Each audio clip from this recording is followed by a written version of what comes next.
to make some bath and body products. I don't know, is it the cooler weather or what puts me in this mood, but that's what I'm going to work on today. And I have some recipes that are tried and true that I'm going to make and share with you guys, and then I also have some new ones I want to try, so I'll take you guys with me as I do this.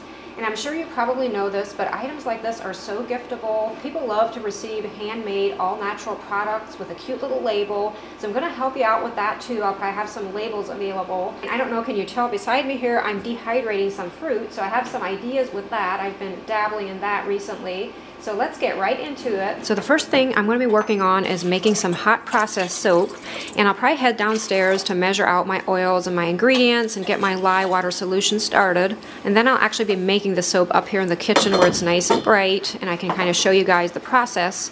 And in case you're not familiar with the difference between hot and cold processed soap, what I normally make for our website or for our business is cold processed soap, and that is where you mix your oils and your lye water solution together, pour it into molds, and let it sit for 4 to 6 weeks to cure. Whereas the hot processed soap, you actually heat it up in a crock pot, and it goes through the saponification process as it's heating up, and then it's actually ready to use right away. But it is a different form of soap. It's not quite as smooth and creamy as maybe your cold processed soap is, but I still like to do it every now and then just to, I don't know, I just like to try different things, I guess. And you definitely have more of a rustic bar at the end. So I've had my crock pot on low with this oil in it, and right now it is 125 degrees, and my lye water solution is 96 degrees.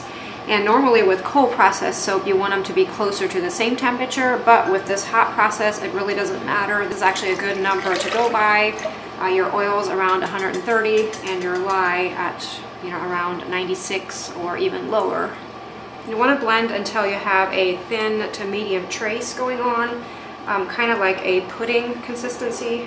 And in case you're interested in soap making, I would highly encourage you to do a lot of research on, what it actually means to saponify and what the different methods, the pros and cons of each one. I think everybody has their own thoughts on, which one they prefer. For me, I probably prefer doing the cold process method, but now and then I like to do the hot one too, just for something different. And I like the idea that it's, you're able to use it right away. Now, people are really encouraged to also cure it for a couple weeks at least, being that it will last longer in the shower, but it's still safe to use right away.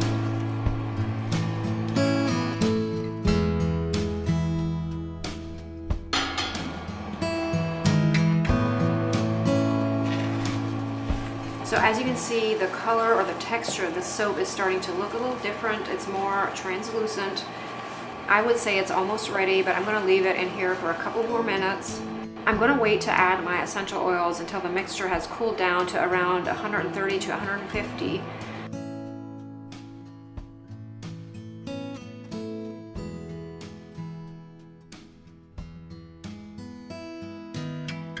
Far out the difference between hot process and cold. Let's take a look here.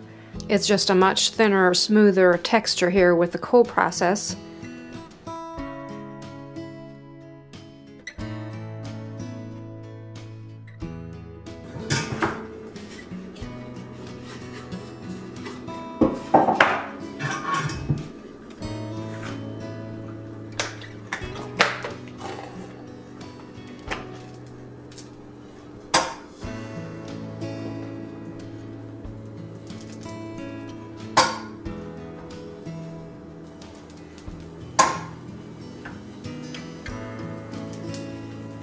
So I have a soap end here that we'll go ahead and do the lather test with.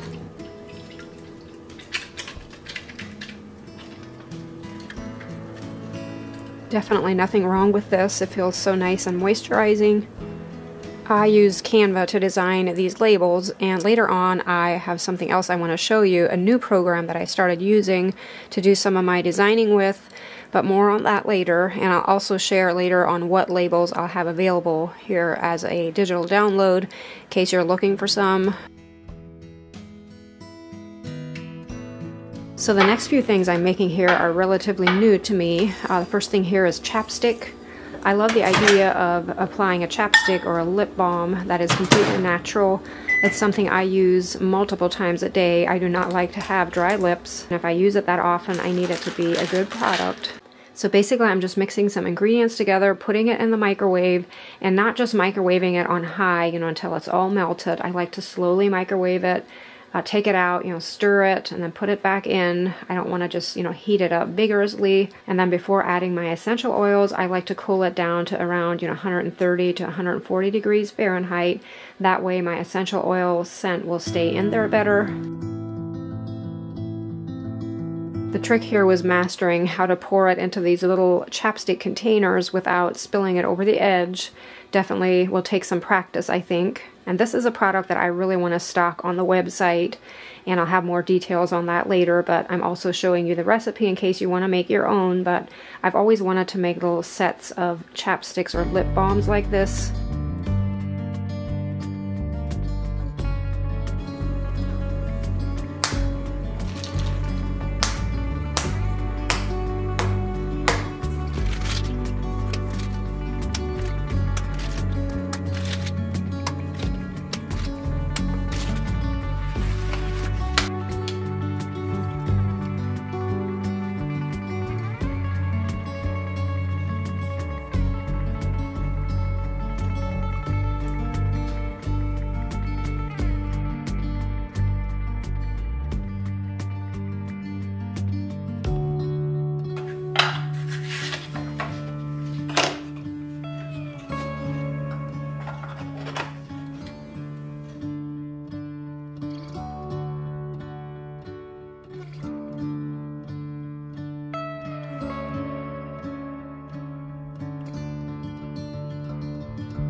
Another recipe I want to try is homemade petroleum jelly.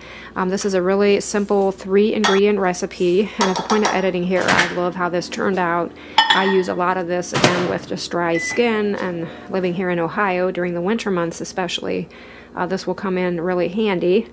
And I created these simple little labels to put on the top of jars.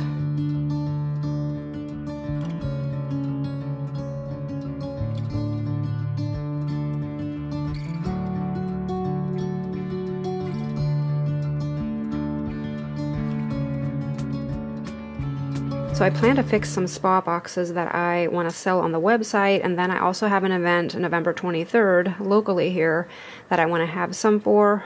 Here I'm putting some bath salts together for part of the spa box. I did get these Epsom salts from Amazon, and these are scented with the natural essential oils, and in the past I've made my own, and that's totally doable if someone wants to do that.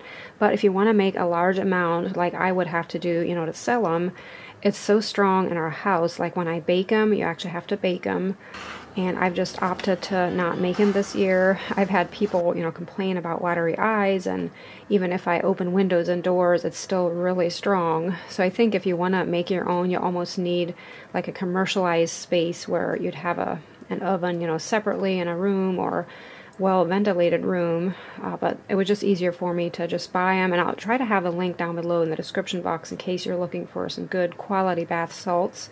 I'm making 2 different kinds, the lavender and the mint. So I do have some dried lavender and mint that I'm also adding to these. This really makes for a pretty look.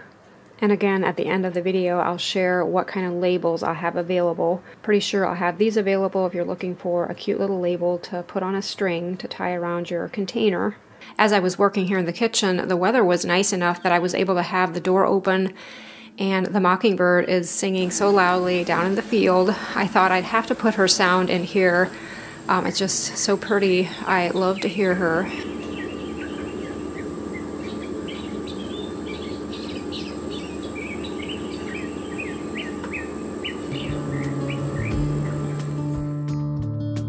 So let's move on into drying some fruit. I recently invested in this Magic Mill food dehydrator, and I really like it. It's just from Amazon. It wasn't really pricey, I think around $40 or $50. And I didn't want to invest in a large one and just, spend a lot of money, but for the price, I think it works quite well. So far, the only things that I've dried are apples, oranges, cranberries, and lemons, and it worked really well for that.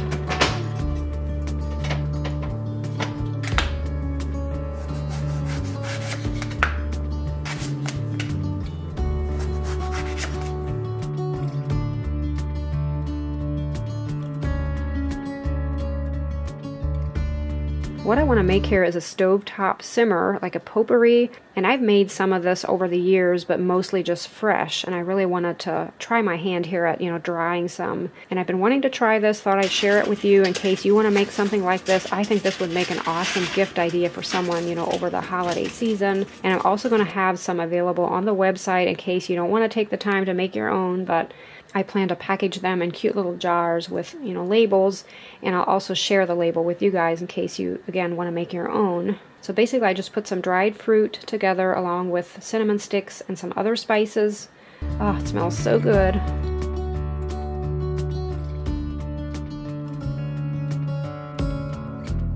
I couldn't resist. I had to add a floral design onto this lid. That way, once the container is empty, it'll make a pretty little container, like a holding container for something else. I'm using my X-Tool S1 laser engraver. I know I often say this, but I love this machine. Could not be without it. I made the label using a clear label paper, but you could totally use, white or a brown one too. So I have a kitchen thing I want to show you that would be very giftable. This is something we used to make. I remember we helped Mom make these sometimes, growing up. She would use these homemade little scrubby things that were made out of tulle. And honestly, the tool that I have here isn't quite the right one, but I'm just using what I have on hand just to show you. But if you were to buy some to actually make this, you would want some that is more like coarser than what I'm using. The one I'm using here, like the holes are a little bit smaller and everything's a little bit softer. You actually want it to be slightly stiff and kind of scratchy. That way if you're washing your dishes, it's easier to get them clean, of course. A lot of this tool comes in 6 inches wide, and that is the perfect size actually. And in this case I'm doing 2 colors, light pink and white. I'm going to put them together, and as far as the measurement, probably, I don't know, maybe 4 yards, something like that. And then you basically just kind of bunch it together. I'm doing it separately, like the pink separate from the white. And then you fasten it in the middle with a zip tie. Again, if this would be stiffer, it would hold its shape better. This one here, it would actually be suitable to use in the shower. It's soft enough, so you could always do that too.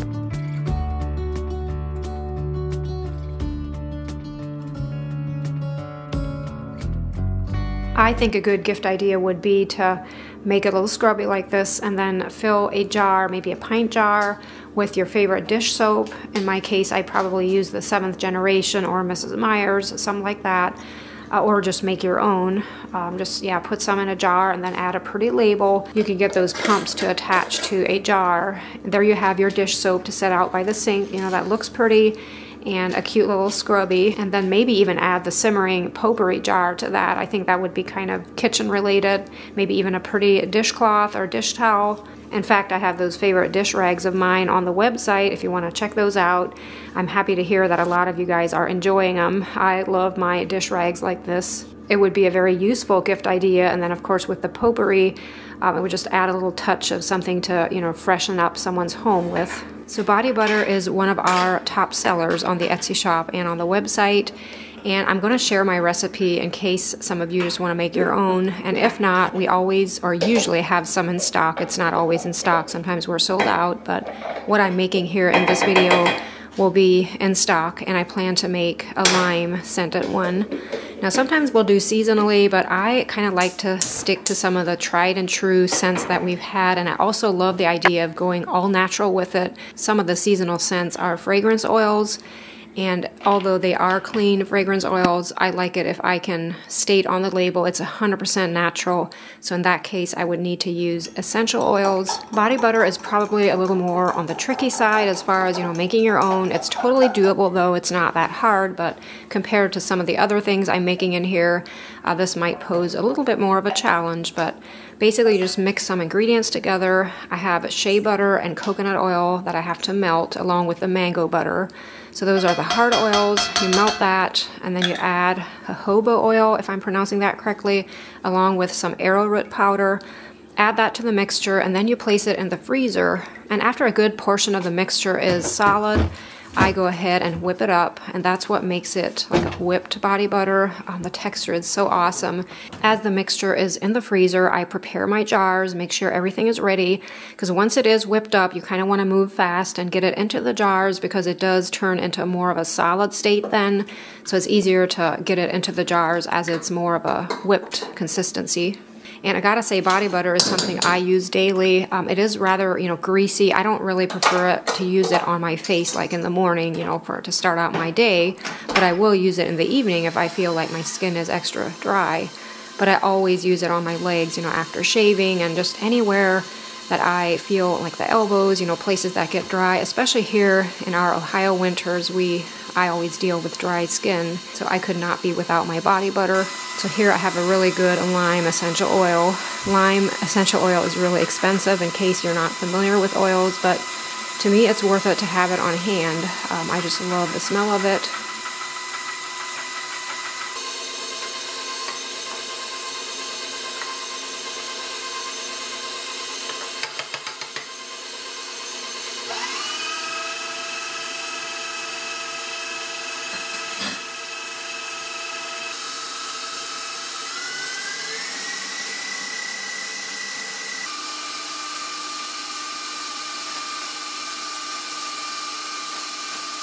I ended up having a while I'm at it anyway moment and ended up making 4 more different scents of body butters. Sometimes if I have the mess out anyway and everything's really greasy with making body butter, I thought I'd save myself on washing dishes, numerous times and just kind of do it all at once then. So ended up making additionally lavender and orange in these containers and didn't get a video of it, but I found the cutest little amber jars and ended up making 2 batches of guys scents. I don't know, do your guys use body butter or not, but John, especially during, again, the winter months here in Ohio, he will want some. He'll actually ask for it, and I thought, how cool would that be to have guy scents available? I say guy scents, but they smell amazing. Like, I actually use them myself too, but ended up making the black coral, in case you're familiar with the black coral soap that I used to make, and then also some blackberry amber, which again is fitting for anyone, but it kind of seems to be one of John's favorites, so I ended up making that one too.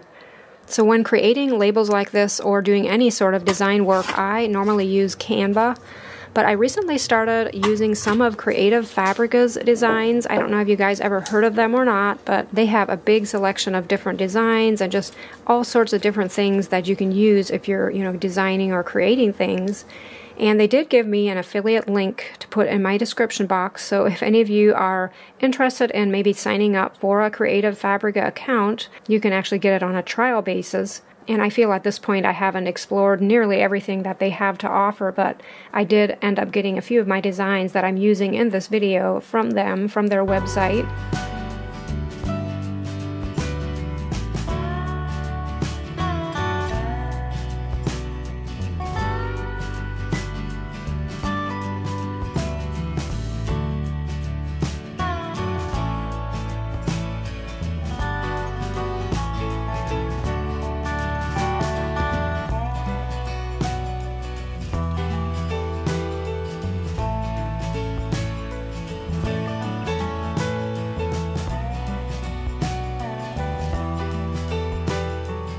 Making products like this is one of my favorite things to do. I had so much fun with this video, and hopefully I inspired you to maybe create some handmade products or items that you would like to gift someone maybe for this holiday season. I'll quickly go over and kind of show you what is available on the website, and then also what kind of labels I have in case you want to create your own products and need some pretty labels to go with them. I will be selling some of these spa boxes, which I had mentioned earlier, and then also these Popery jars. These are going to be sold separately, along with the lip balm or the chapstick set of 3 with a cute little box. And then I will have some individual body butters left over that I'm not using for the spa boxes, so make sure to check that out if you're just wanting some body butter. And then along with the guy scents, I call them guy scents, again, they could be used by anyone, the black coral and moss and the amber and blackberry. And then as far as the labels go, I'll bring the camera in close and kind of show you what you'd be getting. But these would be a digital download. You would download it to your computer and then print it out with your printer, and you would would, you know, of course you could use a scissors or a cutter, or if you have a Silhouette Cameo or something like that, or a laser engraver to cut out your labels, you could go that route. For the body butter labels, I kept the scents that I used in this video, and then I also made some that just say body butter. That way if you want to do another scent that is not, you know, lime, lavender, or orange, you can use that one. The same goes for the bath salts. I have the wild mint and the lavender, and then I have a few that say homemade bath salts. I have a few labels for the skin healing salve. And of course you can print these out multiple times if you need more. And the Popery stayed the same along with the dish soap. And then for the bar soap, I also have lavender eucalyptus and then the frankincense and lemon. And then I made a few that just say handmade soap in case you want to choose your own scent. And then I do have a page of these round labels in case you want to create your own spa boxes. I also have some chapstick labels. These have the vanilla, rosemary, and mint, and the lavender, the scents I used in the video, along with labels that just say homemade lip balm, in case you want to use your own scent. And these labels will be available also on the website. At this point, I've never had a digital download put on the website, but I'm pretty sure I can do that. If not, I'll have the link down below in the description box, just going to the Etsy shop. And I can't believe I'm saying this, but we also have our Christmas candles released today. I just can't believe it's that time of year again. But we do have a really fun little candle sample box for the season. We had a summer's collection and a fall collection, and now we have the winter collection, cozy and nostalgic. I think they turned out so cute. So if you're looking for some small candles, you want to just try out some scents and then maybe see if you like a certain one, you can always, you know, go and buy the larger size then, or just have these small ones burning throughout your house during the winter season. Some of our most popular scents. Speaking of sample collections, we also have a new sample soap collection. I'm pretty excited about this. It consists of 8 different small bars of soap, perfect to try them out. Also, some of our most popular scents. As always, I hope your day is going great, and I'll see you next time.